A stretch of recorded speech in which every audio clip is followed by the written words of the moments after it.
আজকে যে মামলাটা শুনানি হয়েছে, সিমের যেখানে মামলাটা শুনানি হয়েছে এখানে যারা শুনানি করছে তাদের কোনো ওকালতনামা নেই। ওকালতনামা যেহেতু নাই সেহেতু তারা একটা আইনের মধ্যে একটা আইনের ফেরফারে পড়ে গেছে এবং তারা কি করলো, ভারের অনুমতি নিয়ে আজকে সিমের পক্ষে শুনানি করছে। সিনিয়র পক্ষে শুনানি করার পর তখন আমাদের সরকারি পক্ষের প্রসিকিউটর বলছে যে, পাবলিক প্রসিকিউটর সরকারি পক্ষ উনি বলছে যে এখন আপনাদের ওকালতনামা নাই, আপনারা যেহেতু ওকালতনামা নেই সেহেতু আপনারা শুনানি করতে পারেন না। ওনারা বলছে এখন আমরা শুনানি করতে পারি না, আমরা ভারে আমাদেরকে অনুমতি দিয়েছে শুনানি করার জন্য, যেহেতু ভারে আমাদেরকে অনুমতি দিয়েছে সেহেতু আমরা শুনানি করতে পারি। সে অনুযায়ী সিমের মামলাটা শুনানি করছে এবং সিমের মামলাটা শুনানি করার পরে কোর্টে কি করছে, শুনানির পরে কোর্টে এটা নামঞ্জুর করছে। পরবর্তীতে হয়তো পরবর্তীতে আমরা যেটা জানতে পেরেছি এটা হয়তো শুনানি সম্পূর্ণভাবে হয় নাই, আংশিক শুনানি হয়েছে, হয়তো বা পরে আরো শুনানি হতে পারে, এটাও হয়তো আমরা পরে জানতে পারবো। এখনো সম্পূর্ণভাবে আমরা এটা অবগত হইতে পারি নাই। জাতীয় পতাকা অবমাননা বিষয়ে যে মামলাটা আজকে শুনানি হয়েছে, আজকে মূলত জাতীয় পতাকা অবমাননার বিষয়ে মামলাটা ছিল, এই মামলাটা আজকে শুনানি হয়েছে। ওইটা শুনে উনার বলছে যে মামলাটা আমাদের জাতীয় পতাকা যেখানে ছিল সেখানে জাতীয় পতাকার উপরে জাতীয় পতাকার উপরে আমরা কোনো পতাকা লাগাই নাই, কিন্তু অবমাননা আমরা করি নাই। সরকার বলছে যে এটা সরকারের পক্ষ বলছে আপনারা জাতীয় পতাকার অবমাননা করছে, এটা সুস্পষ্ট নজির আমাদের কাছে আছে। এই পর্যায়ে তারা একটা ভিডিও দিয়েছিল, এই ভিডিও সরকারের পক্ষ বলছে যে ভিডিওতে আমরা করতে পারি যে সরকারি প্রসিকিউটর বলতে আপনারা যে ভিডিওটা দেখাইছেন এই ভিডিওটা আপনারা করতে গেছেন। তখন আপনার ওই সিমের পক্ষের লয়ার যারা ছিল তারা বলছে যে এই ভিডিওটা আমরা সামাজিক যোগাযোগ থেকে আমরা সংগ্রহ করছি। তো বলছে যে সামাজিক যোগাযোগ থেকে ভিডিওটা সংগ্রহ করছেন, এটার কোনো ভিত্তি নেই, এই ভিডিওর কোনো ভিত্তি নেই। সুতরাং এই ভিডিও দিয়ে আপনারা প্রমাণ করতে পারবেন না যে চিন্ময় দাস এই যে রাজদ্রোহী অথবা পতাকা বাংলাদেশের পতাকা অপমাননা করে নাই, এটা আপনারা ওই ভিডিও দিয়ে আপনারা কোনো প্রমাণ করতে পারবেন না, কারণ এটা হলো সামাজিক মাধ্যমের যোগাযোগের ভিডিও। সে পর্যায়ে এরা ভিডিও দিয়ে সবগুলো বলার পরে কোর্টে কি করে সব উভয় পক্ষের কথা শুনে বলছে যে এটা আমরা নামঞ্জুর করলাম।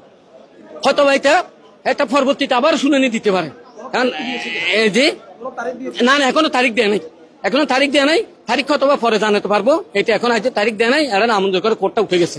এরপর এখন দাবি হবে না, দাবি দেয় নাই। আপনাদের দাবিগুলো কি থাকবে? আমাদের দাবিগুলো থাকবে উনি যে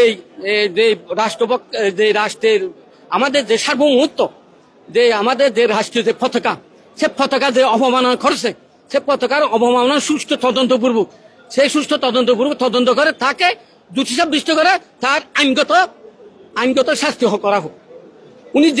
উনি যে অবমাননা করেছেন এবং সেটা সুষ্ঠুভাবে তদন্ত করছে কিনা, সুষ্ঠুভাবে তদন্ত করে তার যে যেটা আইনগত সেটা শাস্তি হোক। এর পরিপ্রেক্ষিতে যে আমাদের একজন এইটাকে কেন্দ্র করে আমাদের একজন যে লয়ার, আমাদের একজন ভাই, আমাদের একজন কলিগ যে মারা গেছে, মারা যাওয়ার পর ওনাকে কিন্তু এখানে 5টা মামলা হয়েছে, কোন মামলায় এই সিমিয় দাসকে আসামি করে নেই। কেন আসামি করে নেই এটা আমরা বলতে পারবো না, আমরা লয়াররা বারবার বলার সত্ত্বেও তাকে আসামি করে নেই।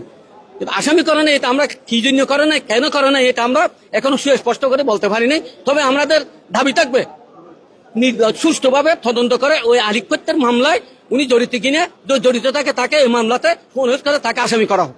এটা হলো আমাদের দাবি।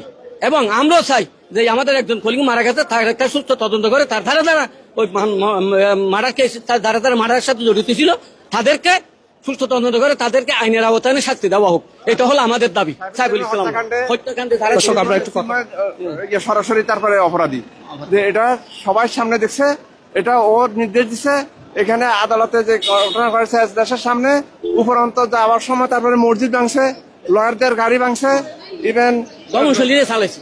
হ্যাঁ, এটা রাষ্ট্রদ্রোহী মামলা, এটা উনি মার্ডার কেসের আসামি, এটা ওনার উচিত বিচার হওয়া দরকার, আইনের আওতায় তাকে আনা উচিত।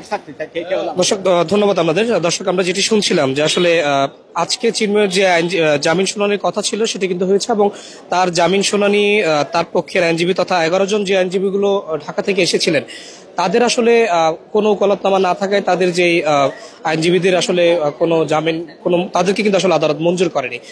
ঠিক এরপর আসলে আমরা যতটুকু জানতে পেরেছি তার যে জামিন শুনানি সেটি কিন্তু আজকে নামঞ্জুর করে দিয়েছে আদালত, এবং পরবর্তী যে দিন সেটি কিন্তু এখনো নির্ধারণ করা হয়নি, তবে পরবর্তীতে আসলে তার যে জামিন শুনানি সেটি কিন্তু হওয়ার কথা বলছেন। অর্থাৎ রাষ্ট্রদ্রোহের মামলায় গ্রেফতার হওয়া আসামিদের যে আসামি চিন্ময় কৃষ্ণ দাসের যে জামিন শুনানি সেটি কিন্তু আজকে হয়েছে এবং সেটি আদালত নামঞ্জুর করে দিয়েছেন। আমরা একটু আগে আসলে একজন আইনজীবীর সাথে কথা বলছিলাম, তারা যেটি বলছিলেন যে আসলে আদালত নামঞ্জুর। একটু কথা বলি, আপনাদের আসলে আজকের আদালতের যে রায় সেটিতে আসলে সন্তুষ্ট কিনা এবং কি মতামত আছে? আজকে আসলে যেটা আজকে মামলা ছিল সেটা মিসকেস ছিল, মিসকেশনের জন্য আজকে ডেট দেখা হয়েছে। নিয়মতান্ত্রিকভাবে শুনানি করেছে, আসামির পক্ষে বিজ্ঞ আইনজীবীরা শুনানি করেছেন জামিনের জন্য, এবং রাষ্ট্রপক্ষ জামিনের বিরোধিতা করেন। নিয়মতান্ত্রিকভাবে যেটা শুনানি করার দরকার সেভাবে শুনানি হয়েছে। বিজ্ঞ আদালত যেটা সিদ্ধান্ত নিয়েছে আমরা সেই সিদ্ধান্তকে অনার করি। আমরা যেহেতু আইনজীবী হিসাবে আদালত পাড়ায় নিয়মতান্ত্রিকভাবে বিচার কার্যক্রম চলে, তারই ধারাভাবে আজকেও বিচার কার্যক্রম চলেছে। নিয়মতান্ত্রিকভাবে আজকে কোর্ট বসেছে, কোর্ট নিয়ম অনুসারে মামলা শুনানি হয়েছে। জামিন দিবে বা রিজেক্ট হবে এটা আদালত সম্পূর্ণ আদালতের এখতিয়ার। বিজ্ঞ আদালত যেটা ডিসিশন নিয়েছে, সিদ্ধান্ত নিয়েছে, বিজ্ঞ আদালতের সিদ্ধান্তকে আমরা অনার করি। এবং আজকে যে শুনানি হয়েছে আসামির জামিন বিজ্ঞ আদালত রিজেক্ট করেছে। শুনানি শেষে শুনানি অন্তে তাই আসামির জামিন নামঞ্জুর করেছে। একটু জানতে চাই, একটু যদি বলতেন যে আসলে কি কি যুক্তিতে আসলে আদালত আজকে যে জামিন সেটি নামঞ্জুর করেছে?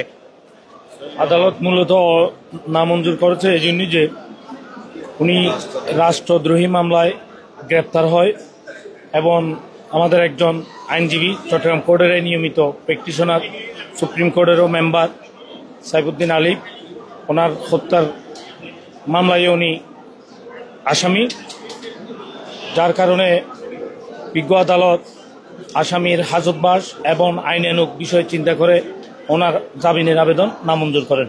তাদের পক্ষ হয়ে যে 11 জনের সদস্য এসেছিলেন আইনজীবী, তাদের কি বলল আদালত? ওনাদের আইন অনুযায়ী, যুক্তিগত অনুযায়ী ওনারা শুনানি করেছেন। ওনাদের শুনানি শুনে কোর্ট আসামির জামিনের আবেদন নামঞ্জুর করেন। ধন্যবাদ। দর্শক, আমরা যেটা শুনছিলাম যে আসলে তার পক্ষ হয়ে যে 11 জন সদস্য আসলে এসেছিলেন তাদের আসলে ওকালতনামা না থাকা আসলে আদালত আজকে চিন্ময়ের যে জামিন শুনানি সেটি কিন্তু আসলে নামঞ্জুর করে দিয়েছেন। তো বলা যায় আসলে আইনজীবীদের একটি ক্ষোভ কিন্তু বিরাজ করছে, যেহেতু সাইফুল ইসলাম আলিফ তাদের একজন সহকর্মী হত্যা করা হয়েছে, আসলে তার অনুসারীরা কিন্তু হত্যা করেছেন, এবং সেই হত্যা মামলায় আসলে প্রধান আসামি চিন্ময়কে করার দাবিও কিন্তু তারা তুলছেন। তো সবশেষ বলা যায় যে আসলে চিন্ময়ের যে জামিন শুনানি আজ হওয়ার কথা ছিল সেটি আদালত নামঞ্জুর করে দিয়েছে। জামিন এজলাস বসেছিলেন এবং সেটি কিন্তু আদালত নামঞ্জুর করে দিয়েছে। তো এই ছিল আমার কাছে চট্টগ্রামের আদালত থেকে চিন্ময়ের জামিন শুনানির খবর নিয়ে এই পর্যন্ত সবশেষ। এতক্ষণ ধরে আপনাদের সাথে সংযুক্ত ছিলাম আমি সাজ্জাদ হোসাইন।